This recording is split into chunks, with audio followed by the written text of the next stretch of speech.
Chapter number 4 और last unit का मतलब इस यूनिट का लास्ट चैप्टर है चैप्टर नंबर 4 विद्युत धारिता परावैद्युतांक यानी कि इलेक्ट्रिक कैपेसिटेंस और डाइलेक्ट्रिक। इस चैप्टर में तुम ये भी पढ़ोगे जो तुम पंखे में लगाते हो ना, पंखे में जैसे बोल दो कंडेंसर, कंडेंसर भी पढ़ोगे इसमें, ठीक है। कंडेंसर को हिंदी में बोलते हैं संधारित्र या कैपेसिटर, कैपेसिटर या संधारित्र बोलते हैं, ठीक है। वो इसी पे चलेगा। तो जाहिर सी बात है इसमें पहला टॉपिक है तुम्हारा चालक, इट मींस कंडक्टर, चालक कंडक्टर। अब तुम्हें इतना तो पता ही है कि चालक क्या होते हैं, अचालक क्या होते हैं और अर्धचालक क्या होते हैं। चालक वे होते हैं जिनमें फ्री इलेक्ट्रॉन होते हो, जिनमें फ्री इलेक्ट्रॉन होते हो, या जिसमें आवेश वाहक, आवेश वाहक मुक्त इलेक्ट्रॉन हो, ऐसे बोल सकते हैं।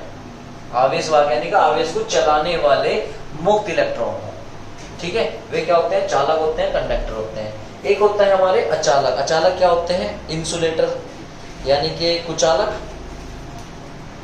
दूसरा अचालक, अचालक, अचालक क्या होते हैं जिसे हम इंसुलेटर भी बोलते हैं, नॉन कंडक्टर भी बोल देते हैं, या डाइलेक्ट्रिक भी भाई यही होता है, डाइलेक्ट्रिक इसी को बोलते हैं, डाइलेक्ट्रिक इन्हें ही बोलते हैं। आपने अगर लास्ट पहले पढ़ा होगा तो आपने पढ़ा होगा सूखी लकड़ी, ड्राई वुड, पेपर, प्लास्टिक, उन्हें आपस में रगड़ कर चार्ज कर सकते हो, वो होते हैं हमारे अचालक। अचालक या परावैद्युत, परावैद्युत पदार्थ, यही नाम है। आगे जाके तुम देखोगे ना डिटेल में, तो ये अचालक ही परावैद्युत पदार्थ होते हैं, क्योंकि ये करंट नहीं मारते, इनमें आवेश संचारित करना पड़ेगा बस हमें, ठीक है ना। बोलते हैं इंसुलेटर, इंसुलेटर।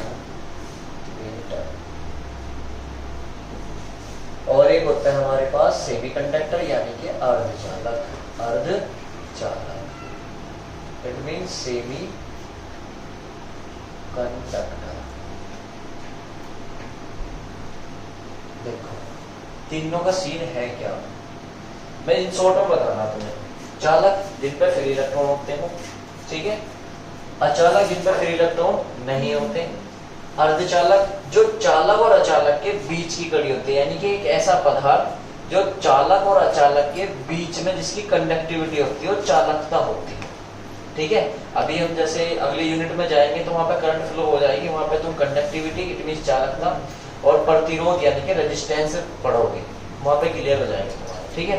तो इन शॉर्ट बस अभी मैं थोड़ा सा और बता रहा हूँ कि जो चालक है, कंडक्टर क्या होते हैं जिनमें फ्री इलेक्ट्रॉन होते हैं, अचालक जिनमें फ्री इलेक्ट्रॉन नहीं होते। इनमें मुक्त आवेश वाहक होते हैं, इसमें मुक्त आवेश वाहक कौन होते हैं, इलेक्ट्रॉन। इसमें इलेक्ट्रॉन नहीं होते, मुक्त नहीं होते, इलेक्ट्रॉन तो होते हैं, मुक्त नहीं होते, ठीक है। और इसमें भी मुक्त नहीं होते, मुक्त हो भी सकते हैं, नहीं भी हो सकते, ठीक है। तो आप पहले हेडिंग लगाओ चालक और लिखो इसमें, आपको केवल यही पढ़ना है, इनमें आवेश वाहक, आवेश वाहक। ये तो कुछ बच्चों को पता भी होंगे, तो टफ थोड़ा ही है, चालक तो सबको ही पता था, कंडक्टर। इनमें आवेश वाहक मुक्त इलेक्ट्रॉन, मुक्त इलेक्ट्रॉन होते हैं, होते हैं। एग्जाम्पल ले सकते हो आप, लोहा और क्या, लोहा हो गया, लोहा करंट मारता है। कॉपर, कॉपर और स्टील वगैरह जो करंट मारते हैं, सब क्या है तुम्हारे, ये तुम्हारे कंडक्टर है, ठीक है। लिखो जल्दी से। और ये सब कुछ किस मानते हैं, धातुएं, धातु, धातु तो पता ही है जो मुक्त इलेक्ट्रॉन को त्यागती हो, ठीक है, धातुएं होती हैं भाई तुम्हारी। लिखो जल्दी से।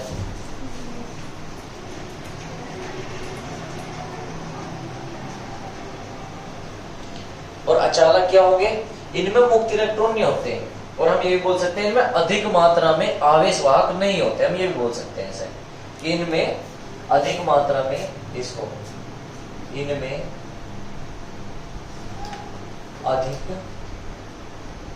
अधिक मात्रा में आवेश वाहक, आवेश वाहक नहीं होते, नहीं होते। अब ये भी बोल सकते हो शॉर्ट में अपनी लैंग्वेज में कि ये इनसे करंट नहीं लगता, इनमें करंट लगता है, ठीक है। और ये चीज और समझना, अचालक, अचालक को ही परावैद्युत पदार्थ कहते हैं, कहते हैं। अचालक को ही परावैद्युत पदार्थ कहते हैं। एग्जाम्पल समझ सकते हो आप इसकी, क्या, शुष्क लकड़ी, ड्राईवुड, शुष्क लकड़ी, प्लास्टिक, कागज, एबोनाइट वगैरह, ठीक है, धातु बोल सकते हो ऐसा। तो ये सब क्या होते हैं, तुम्हारे अचालक होते हैं। और अर्धचालक, इनमें ऐसा लिख देता हूं मैं इसकी परिभाषा, इनकी चालकता, इनकी चालकता, इनकी चालकता चालकों तथा अचालकों, चालक ऐसे लिख दो, इनकी चालकता चालक तथा अचालक के मध्य होती है, मध्य यानी कि बीच में होती है। एग्जाम्पल, जर्मेनियम, जर्मेनियम और सिलिकॉन, सिलिकॉन, ठीक है। जर्मेनियम, सिलिकॉन के बाह्य कोश पूरे होते हैं। जब तुम्हारी इलेक्ट्रॉनिक्स चलेगी ना फिजिक्स में, सेकंड बुक में, तो इलेक्ट्रॉनिक्स जब चलेगी जब पढ़ाया जाएगा अर्धचालक और अचालक। आप पढ़ ही रहे, देखो एक चीज और खास बात है, अभी तुम अचालक ही तो पढ़ रहे, परावैद्युत पदार्थ तो पढ़ रहे, अगली यूनिट में चालक पढ़ोगे, कंडक्टिविटी, और सेकंड बुक की सबसे लास्ट यूनिट में पढ़ोगे तो अर्धचालक मींस सेमीकंडक्टर। कर लो, ऐसा नोट कर लो पहले।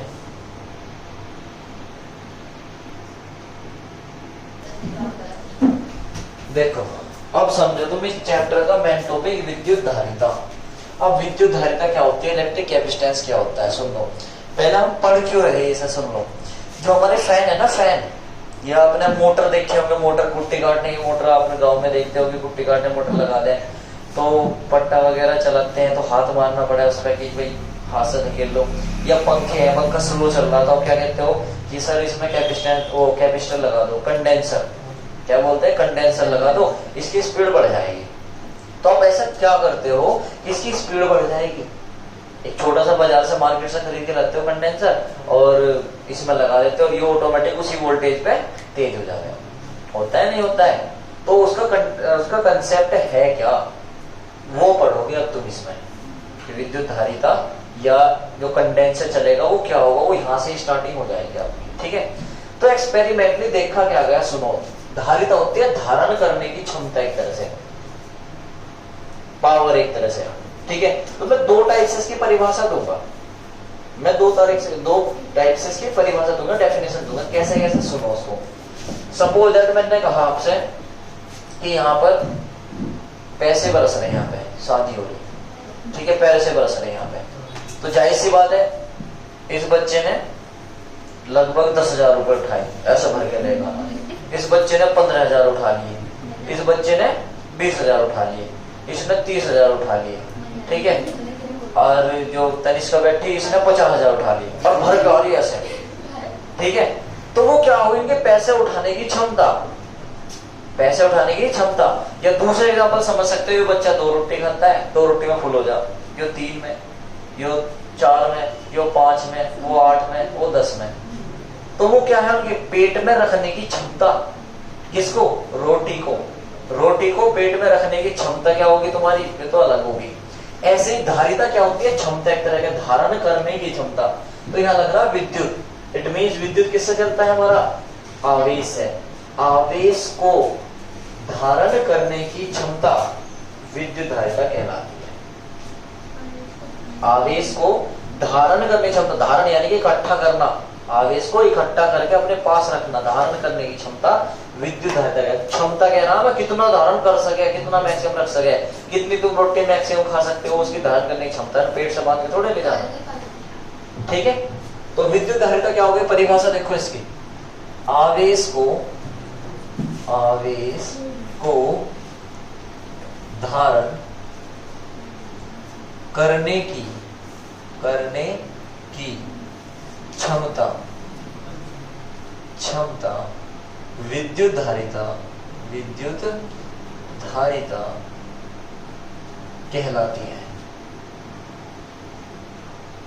कहलाती है। आप ये बोल सकते हो कि आवेश को होल्ड करने की जो स्टोरिंग पावर है वो चार्ज कहलाता है। सॉरी, आवेश क्या नाम है, चार्ज को होल्ड करके स्टोर करने की जो पावर होती है वो क्या कहलाती है, इलेक्ट्रिक कैपेसिटेंस। ठीक है, the storing of charge is called capacitance. ठीक है, पावर लगा सकते हो इसमें। तो आवेश को धारण करने की क्षमता क्या कहलाती है, धारिता। ये तो इन शॉर्ट एक लाइन में डेफिनेशन होगी इसकी। ठीक है, बट एक्सपेरिमेंट ये देखा गया, इसका मतलब ये हुआ जो कंडेंसर था, तो आप क्या करते हो, देखो अगर आप किसी का भी चार्ज बढ़ाते हो तो उसकी जो वोल्टेज है या विभवांतर है या विभव है वो क्या हो जाता है, वो इंक्रीज हो जाता है। ये तो पता ही है, अगर आप आवेश बढ़ाओगे तो वोल्टेज बढ़ेगी, अगर आप आवेश बढ़ाओगे तो क्या होगी, वोल्टेज बढ़ेगी। तो फिर इट मींस जो आपका आवेश जो विभव है वो आवेश पे डिपेंड करता है। प्रोपोर्शनल का साइन लगा सकता हूं, क्यों समानुपाती किसके है, V के। क्यों आवेश है, चार्ज, V विभवांतर या विभव, फिलहाल धारा हमारी जो चलती है, आवेश चलता है विभवांतर के कारण चलेगा, विभव के कारण नहीं चलेगा, तो विभवांतर हम मान के चल रहे हैं। तो ये क्यों आवेश हो गया, विभवांतर हो गया या विभव हो गया। तो इस पे क्या है, डायरेक्टली प्रोपोर्शनल है, समानुपाती इसके। अब एक बात है, फिजिक्स का रूल है कि हम समानुपाती का निशान हटाते हैं तो क्या लगाते हैं, यहाँ पे कांस्टेंट लगाते हैं। क्या लगाते हैं, नियतांक यानी कि कांस्टेंट। तो हमने क्या किया, Q इक्वल टू, यहां से समानुपाती का निशान बराबर निशान लगते हैं, कांस्टेंट लगा, कांस्टेंट है यहाँ पे C। क्या है यहाँ पे कांस्टेंट, C। वेयर C ही यहाँ पे क्या है, वेयर। जो C है ना वो ही विद्युत धारिता है, वो ही कैपेसिटेंस है। फिक्स है, वो ही विद्युत धारिता है। इट मींस हम यहां से परिभाषा निकाल सकते हैं, C equal to Q upon में V। C equal to Q upon में V। आ रही क्या बात समझ में। अब दूसरी परिभाषा हम यहां से देंगे, कैसे कि किसी पदार्थ को या किसी चालक को दिया गया आवेश वह उसके विभव में हुई वृद्धि के अनुपात को, भाग हो रही तो क्या बोलेंगे, अनुपात को विद्युत धारिता कहते हैं। दोबारा समझ लो, क्यों समानुपाती V के था, समानुपाती का निशान आया था, कांस्टेंट आया, वो है हमारा C की वैल्यू निकल ली, V को बटे में लेगी तो Q अपॉन में V बन गया। इट मींस तो आप ये बोल सकते हैं the ratio of the charge and potential is called electric capacitance. या हम ये बोल देंगे कि किसी चालक को दिया गया आवेश, क्योंकि आवेश देंगे तभी वो विभव में वृद्धि होगी, किसी चालक को दिया गया आवेश वह उसके विभव में हुई वृद्धि के अनुपात को विद्युत धारिता कहते हैं। सही है, परिभाषा लिख देते हैं, अर्थात किसी चालक को दिया गया आवेश व इसके, यानी कि उसी चालक के, इसके विभव में हुई वृद्धि, और इसका क्या होगा, अनुपात, वृद्धि की अनुपात को विद्युत धारिता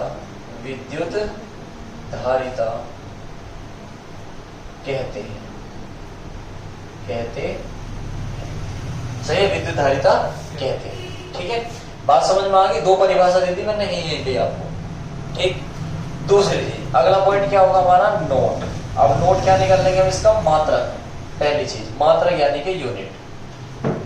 चलिए मात्रक निकलवाइए, C बराबर क्या होता है, Q अपॉन में V।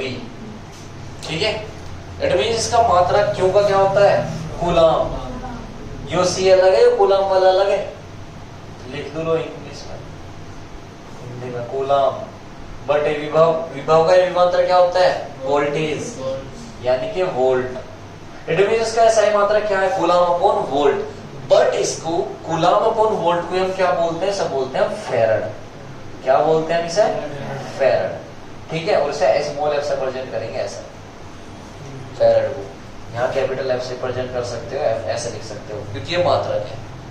ठीक है, तो सी का मात्रक कूलम अपॉन वोल्ट हुआ, ये इसे हम क्या बोलते हैं, फैराड। और मैंने तुम्हें पहले भी बताया था 1 फैराड इक्वल टू 96500 कूलम। आवेश का सबसे बड़ा मात्रा देखो, क्यों सी है, क्यों है, वी को 1 मान लो तो सी ही क्यू बन जाएगा, नहीं बन जाएगा। विभव को 1 वोल्ट मान लो तो आवेश ही तो सी बन जाएगा, रिलेशन निकलता है बस इनका। ठीक है, ये हो गया इसका मात्रक। दूसरी टॉपिक अभी नोट ना करो, पहले समझ लो।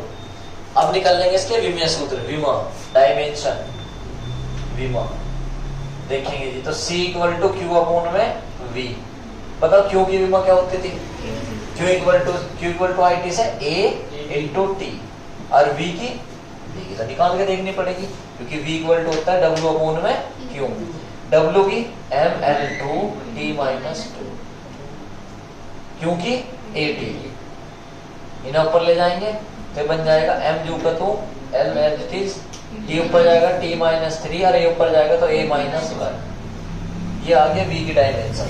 V की डायमेंशन रखो यानी कि विमीय सूत्र mL2 T minus 3 A minus 1। ठीक है, इन्हें ऊपर ले जाओ, जब ऊपर जाएगा m ऊपर जाएगा तो बनेगा m माइनस के 1, L ऊपर जाएगा तो L माइनस के 2, T ऊपर जाएगा 3 और 1 4, 1 माइनस के 3 ऊपर जाएगा प्लस के 3 और 1 T ये रहा तो कितना बनेगा T की 4, A ऊपर जाएगा तो A और 1 ये रहा तो प्लस के 2, तो m minus 1 L minus 2 T की 4 और A 2, ये आ गया इसका विमीय सूत्र। ठीक है, फिर से देख सकते हो C equal to Q upon V, Q की वैल्यू क्या होती है हमारी 80, क्यू की डायमेंशन क्या होती है 80, और V की निकल ली हमने W अपॉन Q से, W क्या होती है mL2 T माइनस 2, क्यू की 80 से ऊपर ले गए तो ये बन गया हमारे पास ये यहाँ पे वैल्यू रखी से ऊपर गए तो हमारे पास बना ये।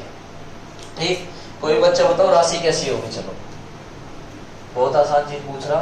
तीसरा, राशि कैसी है, या तो अदिश होगी या सदिश, बताओ पर क्यों है, बताओ सदिश या अदिश, अदिश, क्यों, अदिश राशि है, बिल्कुल सही है, बट क्यों यार, फॉर्मूला देखो C बराबर Q अपॉन V, अरे वैसे भी कांस्टेंट है तो अदिश ही रहेगी, क्यों अदिश, V अदिश, अदिश अदिश अदिश या ना। ठीक है, तो कैसी राशि होगी, अदिश। तुम इसे नोट करो और मैं तुम्हें एक नई चीज समझाता हूँ। कूलम जो अपने पढ़ा था ना ओम्स लॉ, उसको उसके अकॉर्डिंग ही ये पढ़ाऊंगा मैं तुम्हें। एक क्वेश्चन दूंगा, 3 क्वेश्चन करो इन्हें नोट पहले। अब देखो मैं तुम्हें 2-3 क्वेश्चन दे रहा। पहली चीज जो C है, C equal to Q upon V है।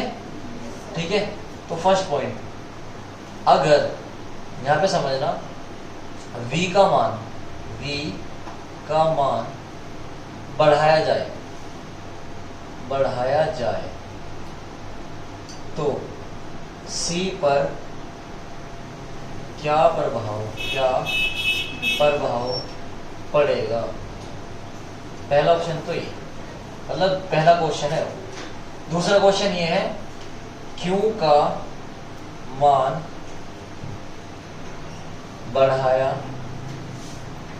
या घटाया जाए तो C पर यानी कि धारिता पर क्या प्रभाव पड़ेगा।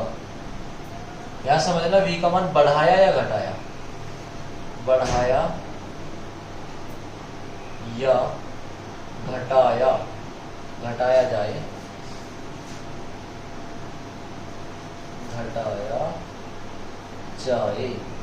तो C पर क्या प्रभाव पड़ेगा। अब बताओ, क्वेश्चन तुम्हारे लिए हो कि V का मान अगर बढ़ाऊं या घटाऊं तो C पे क्या प्रभाव पड़ेगा। अगर भैया V का मान बढ़ाएंगे तो C का मान घटेगा। C का मान घटेगा।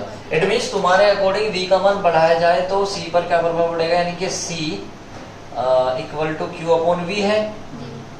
और आप कह रहे हैं कि V का मान फिलहाल चलो Q को छोड़ दो यहाँ से, है ना, ये हो गया तुम्हारे पास। ठीक है, तो V का मान बढ़ाया जाए तो C का मान घटेगा, पहली बात। और C directly proportional 1 upon V, यानी कि V का मान घटाया जाए तो C का मान बढ़ेगा। ठीक है, Q का मान बढ़ाया जाए तो क्या होगा, Q का मान बढ़ाया जाए तो it mean C is directly proportional Q के, Q बढ़ाया जाएगा तो C भी बढ़ेगा। दूसरा C बढ़ाया जाए तो यानी कि Q घटाया जाए तो C भी घटेगा। सही है? बिल्कुल गलत, सब कुछ पढ़ा लिखा सब बेकार कर देते हैं। अभी थोड़ी देर पहले क्या बताया था मैंने, यहाँ देखो Q डायरेक्टली प्रोपोर्शनल है V के, समझना बात को। वहां मैंने क्वेश्चन क्या लिखा, V का मान बढ़ाया जाए। यार अगर V का मान बढ़ेगा तो Q का मान भी तो बढ़ेगा, और जब V और Q का मान सेम बढ़ रहा तो C तो ये बताया था कांस्टेंट, एक तरह से समानुपाती का निशान उठा के आया था। जिस टाइम Q बढ़ रहा हो V बढ़ रहा होगा उस टाइम Q घट भी तो रहा, बढ़ भी तो रहा होगा, दोनों की वैल्यू सेम नहीं आने की क्या। C कैसे आया समझो, Q अपॉन V से। आप क्या कह रहे हैं, V का मान बढ़ रहा, जब V का बढ़ रहा तो Q का भी तो बढ़ रहा होगा। और C बराबर क्या, Q अपॉन V। जब ये दोनों बढ़ रहे होंगे, एक एग्जांपल समझ लो, सपोज दैट C V का मान कितना है तुम्हारा 5 है और Q का मान कितना है 10, तो it mean C equal to Q upon V से Q की वैल्यू कितनी है 10 और बटे 5, कितना आ गया इसका मान 2। सही है? अब तुम कह रहे कि V का मान बढ़ा दो, V का मान बढ़ा दो इस वाले केस में, तो V का मान आपने कितना कर दीजिए 6 कर दिया, तो यार जाहिर सी बात है इसका मान 6 कर दिया तो Q का भी तो बढ़ेगा, Q का हो गया 12, तो C बराबर क्या आएगा तुम्हारा C बराबर Q अपॉन V, तो Q कितना 12 और V का मान 6, तो कितना आया फिर से 2, ये तो 2 ही आ रहा। सेम आएगा, ये एग्जांपल समझाया तो मैंने, यार जिस टाइम V बढ़ रहा होगा उस टाइम Q भी तो बढ़ रहा होगा, और C तो ये बताया कांस्टेंट का रेशो से आया है, तो C तो नियतांक है, इसकी वैल्यू V का मान बढ़ाओ या ना बढ़ाओ कोई से पे डिपेंड नहीं करती हो, क्योंकि तो इनके अनुपात से आ रहा। जिस टाइम देखो बिल्कुल तुम अगर डिटेल में पढ़ रहे हैं ना, थोड़ा सा शुरू में ध्यान दिया होगा मेरी बातों का, तो जिस टाइम Q बढ़ रहा होगा बेटे V भी तो बढ़ रहा होगा, और जब Q भी बढ़ रहा V बढ़ रहा, दोनों का अनुपात बराबर नहीं चलता रहेगा क्या, अनुपात नियतांक है, भी तो बताया था। ऐसे इस केस में Q का मान बढ़ाया जा रहा या घटाया जा रहा तो C पर कोई प्रभाव नहीं पड़ने का, जब Q बढ़ेगा तो V नहीं बढ़ने का क्या, इधर जब Q घटेगा तो V नहीं घटने का क्या, कोई प्रभाव नहीं पड़ता इनका, C का V और Q पे कोई प्रभाव नहीं पड़ता। ठीक है? अब यहाँ भी कुछ क्वेश्चन ऐसे हो जाते हैं, कोई टीचर तुम्हें एक्स्ट्रा बन के क्वेश्चन पूछ लेते हैं या तुम थोड़ा गलत समझ लेते हो। अभी मैंने क्या बताया, V का मान बढ़ाया जाए या घटाया तो C के मान पर क्या प्रभाव पड़ेगा, Q का मान बढ़ाया जाए या घटाया जाए तो C के मान पर क्या प्रभाव पड़ेगा, कोई प्रभाव नहीं पड़ेगा। बट अगर मैं क्वेश्चन थोड़ा चेंज कर दूं, मैं ये कह दूं कि Q को कांस्टेंट मानकर Q को कांस्टेंट कर दो, Q को, कंसेप्ट यही है पंखे वाला जो बता रहा था मैं तुम्हें, यही छुपा हुआ। अगर आप V का मान बढ़ाओगे तो भी C पे कोई प्रभाव नहीं पड़ने का, घटाओगे तो भी कोई नहीं पड़ रहा, क्योंकि जिस टाइम आप Q बढ़ा रहे होंगे उस टाइम V भी बढ़ रहा होगा, जिस टाइम V बढ़ा रहे होंगे उस टाइम Q भी बढ़ रहा होगा, यानी कि C पे कोई प्रभाव नहीं पड़ रहा। बट थोड़ी लैंग्वेज चेंज कर रहा मैं, क्या कि Q को कांस्टेंट मानकर, इट मींस Q को नियतांक कर दो जी कि Q ना तो बढ़ना ना घटना, तब हम V को बढ़ा रहे, तब ये कंडीशन बिल्कुल चलेगी।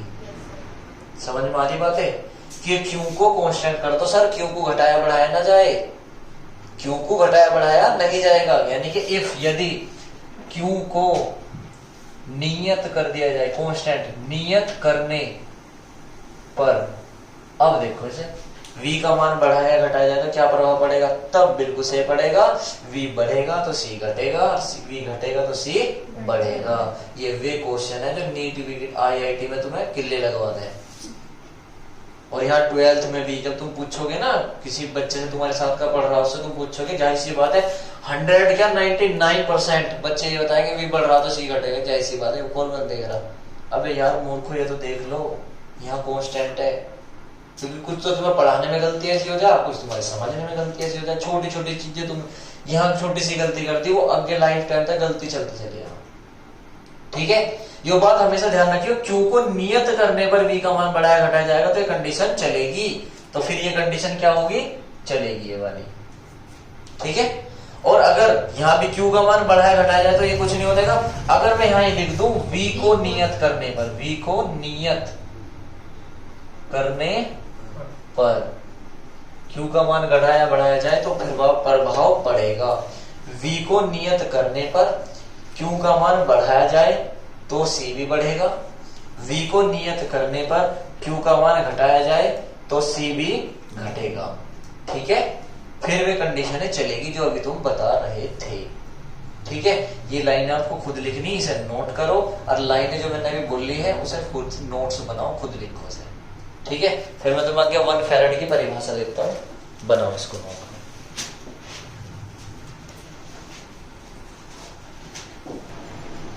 देखो अब आती है 1 फैराड की परिभाषा, 1 फैराड। अब 1 फैराड की परिभाषा कैसे बनाओगे? C इक्वल टू होता है Q अपॉन में V, इफ यदि Q equal to 1 coulomb and V equal to 1 volt. देखो समझ में आ रही क्या? Yes sir. Q equal to 1 coulomb and V equal to 1 volt, यानी Q की वैल्यू 1 मान लिया आपने और V की वैल्यू भी 1 मान ली। तब किसी चालक को दिया गया, परिभाषा खुद बनाना, सुनना बस मेरी बात। किसी चालक को, यदि किसी चालक को 1 कूलम आवेश देने पर, 1 कूलम आवेश देने पर उसके विभव में हुई वृद्धि 1 वोल्ट हो तो चालक की धारिता 1 फैराड कहलाती है। देन तब C इक्वल टू क्या बन जाएगा? 1 अपॉन 1, यानी कि C इक्वल टू 1 फैराड। देखो समझ में आई क्या? दोबारा परिभाषा बता रहा हूं मैं। यदि किसी चालक को 1 कूलम आवेश देने पर उसके विभव में हुई वृद्धि, उसके विभव में हुई वृद्धि 1 वोल्ट हो तो चालक की धारिता 1 फैराड कहलाती है। कर लोगे? चलो अब इसके बाद तुम्हारे पास जो कैपेसिटर होता है, यानी कि जो संधारित्र बोलते हैं, उसको और लिख लो। जिसे हम बोलते हैं संधारित्र, संधारित्र। अब देखो जैसे आपने पढ़ा होगा, आवेश तो एक डिजिट है, उसे रखने के लिए कोई ना कोई इंस्ट्रूमेंट चाहिए। ऐसे ही जो कैपेसिटेंस है ना, C धारिता, वो तो एक क्वांटिटी होगी, राशि होगी। उसे धारण करने वाला जो होता है ना, उसे संधारित्र बोलते हैं। जिसे तुम कंडेंसर बोल दो, वो है यो। इसे क्या बोलते हैं? कैपेसिटेंस, कैपेसिटेंस यो है तुम्हारा, सॉरी कैपेसिटर, कैपेसिटर वो तो हो गया तुम्हारा कैपेसिटर, जिसे तुम कंडेंसर बोल रहे हो, यो है वो कंडेंसर। यो कार्य क्या करता है? सुनो इसको भी। कार्य क्या करता है?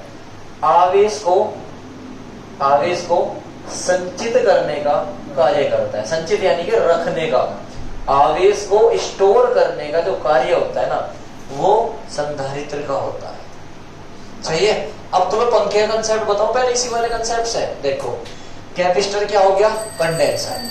कैपेसिटर क्या हो गया? यानी कि संधारित्र क्या हो गया? कंडेंसर। अब पंखा अगर स्लो चल रहा, पंखा अगर स्लो चल रहा है, इट मींस उसकी वोल्टेज डाउन आ रही, वोल्टेज क्या आ रही है उसकी? डाउन है। ठीक है, तो पंखा स्लो चल रहा, कोई दिक्कत वाली बात नहीं। तो तुम क्या करते हो? मार्केट से एक कैपेसिटर लाते हो खरीद के, मतलब कंडेंसर लाते हो, इस तरीके से सर कंडेंसर गिरेगा, पंखा तेज चल जाएगा। देखा होगा तुमने गोल गोल सा कंडेंसर पड़ा है, मैं तुम्हें दिखा दूंगा, नेक्स्ट क्लास में दिखा दूंगा इसे। कैपेसिटर देखा होगा तुमने, तो तुम उसे कैपेसिटर को लगाओ और पंखा ऑटोमेटिक तेज हो जाओ। उसका पीछे का रीजन समझो, वो क्या है? कैपेसिटर है, संधारित्र। और वो क्या होता है? आवेश को संचित रखने का कार्य करे। जब तुम कैपेसिटर लाओगे ना, उसके तार आपस में टच करोगे तो चिंगारी उठेगी। क्यों? क्योंकि वो चार्ज है, उसके पास आवेश रहता है। क्या रहता है? आवेश। अब सुनना यहाँ पर, उसके पास क्या है? हमारा आवेश। सही है, यानी कि क्यों है उसके पास, चार्ज है उसके पास। ठीक, वोल्टेज कितनी आ रही जी? डाउन आ रही। मान लो 200 आ रही, और 220 में पंखा तेज चलेगा। वोल्टेज कितनी आ रही? 200। V कितनी होगी? 200। तो क्यों देखिए फिक्स हो गया। क्यों क्या हो गया? फिक्स हो गया। हुआ नहीं हुआ? अब जब क्यू फिक्स हो गया, नियत हो गया, तो क्यू को क्या करोगे आपने? कैपेसिटर लाए बाहर से, यानी कि आवेश को क्या करा? बढ़ाया। अब जब आवेश बढ़ाया तो वोल्टेज भी क्या होगा? संधारित्र भी बढ़ेगा। संधारित्र बढ़ेगा तो आवेश को धड़ाधड़ फेंकेगा, फेंकेगा नहीं फेंकेगा। और जब आवेश बढ़ता चला जाएगा तो उस कंडीशन पे V का मान भी क्या हो जाएगा इस वाले फॉर्मूले से जो हमने भी पढ़ा था, Q डायरेक्टली प्रोपोर्शनल V के, तो V भी बढ़ेगा नहीं बढ़ेगा, तो फिर हमारा पंखा क्या चलता है, तेज। थोड़ा सा सिर के ऊपर हो गया होगा, फिर से समझ लो। सुनो भाई, वोल्टेज तो नियत हो गया, 200 वोल्ट हो गया, तुमने बाहर से क्या लाए, आवेश लिया है, और आवेश नहीं बढ़ गया क्या? जब आवेश बढ़ गया तो उसकी कैपेसिटी नहीं बढ़ी क्या? बढ़ी नहीं बढ़ी? जब कैपेसिटी बढ़ी तो हमने क्या करा, फिर उसे कांस्टेंट को हटा दिया कि अब तो कांस्टेंट रहे ना रहे, जब आवेश बढ़ रहा तो कैपेसिटी भी तो बढ़ेगी, और फटाफट आवेश देता रहेगा। और इस वाले फॉर्मूले से जब आवेश बढ़ रहा तो Q भी तो बढ़ेगा, V भी तो बढ़ेगा, और V बढ़ेगा, वोल्टेज ज्यादा नहीं मिल रही, कैसे? वोल्टेज मिल रही तो पंखा फटाफट खचाखच भागेगा अंदर। सही है, जो है तुम्हारा कंसेप्ट उसका कैपेसिटर का। ठीक है, मैं दोबारा बताता हूँ फिर से। आपने क्या करा, आवेश जो कंडेंसर लगते हो बाहर से, वो चार्ज होता है, वो डाउन भी तो जाए, खराब भी तो जाए, कहते हैं आवेश बदला जाएगा, इसका कंडेंसर बदला जाएगा, कैपेसिटर को बदला जाएगा। दो भी लगा दिया बहुत सा। गाँव में क्या होता है, कुट्टी काटने की मशीन होती है, तो वो कहते हैं जब जैसे मशीन चलेगा, मशीन चली तो उस पट्टे पर हाथ मारना पड़े, तो मिस्त्री क्या कह रहे, भाई से अपने मोटर में वो लगवा लो, कैपेसिटर कंडेंसर लगवा लो, बिना पट्टे के चल जाएगा। क्यों भाई? वो उसे पट्टे को घूमने के लिए क्या चाहिए, आवेश चाहिए, वोल्टेज चाहिए, और वोल्टेज ज्यादा चाहिए उसे। तो इतनी वोल्टेज हमें बाहर से मिल नहीं पाती, बिजली से नहीं मिल पाती, तो उसमें क्या लगाता है, कैपेसिटर लगाता है। तो कैपेसिटर क्या करे, अपना कुछ चार्ज उसे दे दे, ले भाई मेरे पास था चार्ज, कुछ अपना कुछ चार्ज दिया, उसे ज्यादा वोल्टेज मिले, तेरा किसी काम हो जा। ठीक है, इसीलिए उसमें पट्टे में हाथ नहीं मारना पड़ता। आ रही है बातें समझ में? सेम कंसेप्ट है ये। अब संधारित्र कैपेसिटर क्या होता है, एक ऐसा समायोजन, ऐसा समायोजन जो आवेश को संचित यानी कि रखना, संचित करने, स्टोर करना, संचित बोलते हैं स्टोर करने को, ठीक है, स्टोर करना, पास में रखना, संचित करने के काम आता हो, या संचित करने का कार्य करता हो, क्या कहलाता है, संधारित्र। और सबसे ज्यादा पूछने को क्या आता है इसका, संधारित्र आएगा, और दूसरा पूछने को आ जाएगा इसके उपयोग, क्या आ जाएंगे इसके उपयोग। अब उपयोग क्या है इसके उपयोग? पहला, आवेश को संचित करने में ही है, आवेश को संचित करने में आवेश को संचित करने में। दूसरा, पहला तो आवेश को संचित करने में हो गया, और दूसरा विद्युत परिपथों में, विद्युत परिपथों में। भाई इलेक्ट्रिक सर्किट में यूज नहीं होते गए, बस दो उपयोग लिख तो बहुत इसके। संधारित्र क्या करता है, कैपेसिटर क्या करता है, आवेश को संचित करता है विद्युत परिपथों में यूज होता है। ठीक है, आई होप समझ आ गया होगा ये चीजें। ठीक है, इसकी कॉपी कर लो इसको, और ये तुम्हारा चैप्टर नहीं, सॉरी, टॉपिक फिनिश हुआ आज का बस।